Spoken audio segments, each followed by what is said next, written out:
Hey, welcome back to Ron's Bass Lessons. This is Jonny Lang, Other Side of the Fence bass lesson. It's I have it as in the key of C when I play with the record in standard tuning. I don't know, I've seen a couple of other people do a rendition of it, and I've seen a couple of attempts at tab on the web, and it's nothing really like what I'm playing. So I don't know if they're tuned differently, but with standard 4-string bass tuning, it starts on C. So most of the song is spent playing the main riff along with the synth keyboard, and I'm going to show you the whole riff, but I don't think the bass plays every note in that riff. So if you listen through it to a good stereo, and if you can discern, because I know that the synth is playing like a bassy tone and it can be hard to separate it, but I'm pretty sure that the fat bass is not playing every note in this riff. It's not going to hurt to do it necessarily, but it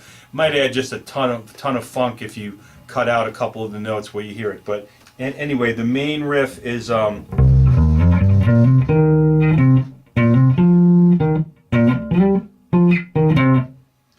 so it starts on C on the 8th fret, and then you hammer on 6 to 8 and move up to 10 on the A string. So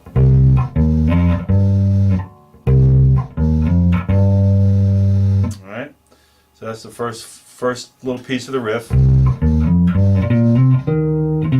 then the second piece of the riff, you move down a string, you're staying on the 8th and 10th fret, so you're going to hammer on 8 to 10, and then you're going to hit 8 on the bottom string, so, and then hit 10 again up on the 2nd string.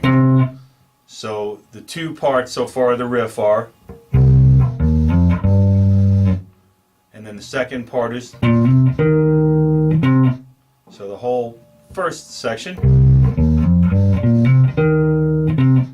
and then you do a similar thing, but you're gonna hammer 8 to 10, but then you're going to hit 10 to 8 on the bottom string. Okay, so that's sort of part 3 of the riff. 8, 10, 10, 8 on the bottom 2 strings. So here's the so far.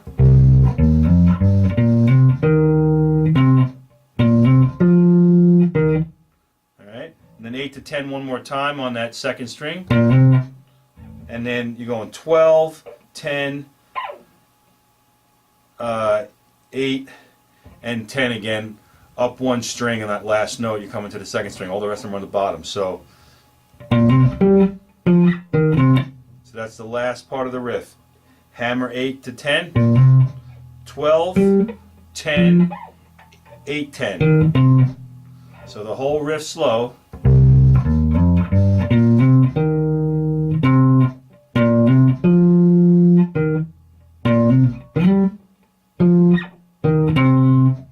And I like to incorporate those slides and hammers. I think it makes it a little more funky and smooth, but you know, certainly make it your own. So one more time.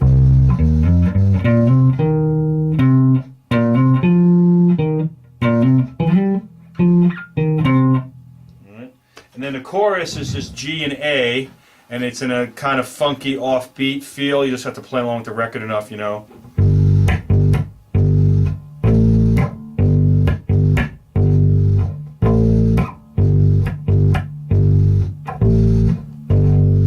On G, okay?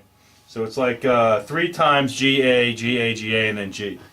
Okay, and then the solo is over just a pretty simple riff. There's a bunch of stuff going on in the background. There's a bunch of whammy stuff and whatever.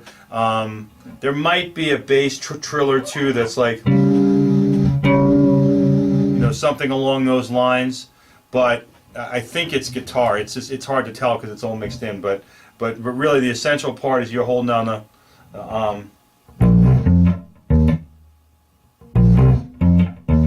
okay, so you're going 6 to 8 and then 8 to 6 on the top 2 strings, and now you're going to do that 8 times.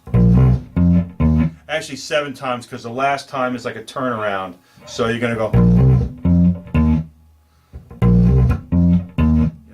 7 times, and then because the song's in C, it turns around on G, so you're going to kind of hit this G up here the last time,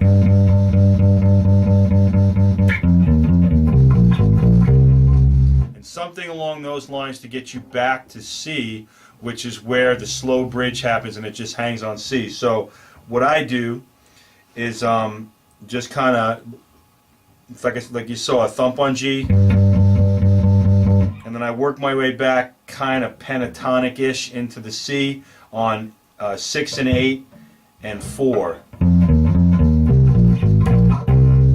Okay, I mean, I don't know if that's exactly the right notes, but it's definitely in the right spirit. So.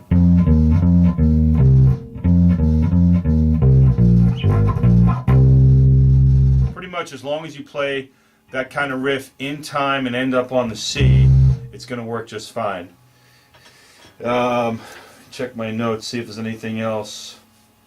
Yeah, and then he just he comes out of that, you know, that C thing, and you might hit an octave once in a while on that. You know, maybe do a little chromatic build-up, but you're basically just hanging on C while he's kind of doing that bridge floaty part. And then he comes back into a final outro chorus where he goes through the chorus several times. It's that same GA thing.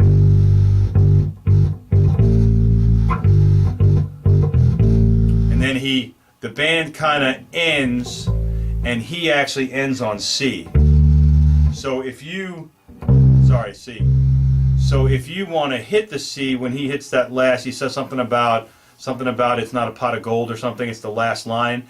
If you hit it at the right time, you can hit the C with him when the change comes, but there's actually no instruments after he's done singing. So, I mean, you could, like, state it at the end, da da da da da, and he's singing, and then, but actually what happens in the record is the voice is the last thing you hear. So if you hit the C early enough at the right time, you can sneak it in. I don't think it's not really a deal breaker because he's sort of singing the keynote anyway. So. So that's it. I did tab it a bit. So if you want a copy, just ask me for it. And I did on the cover version that I put up. If they don't block it, I did flash the card on the screen. So, all right, have fun, good luck, and I'll see you next time. Don't forget, like, subscribe, and spread the word. Take care.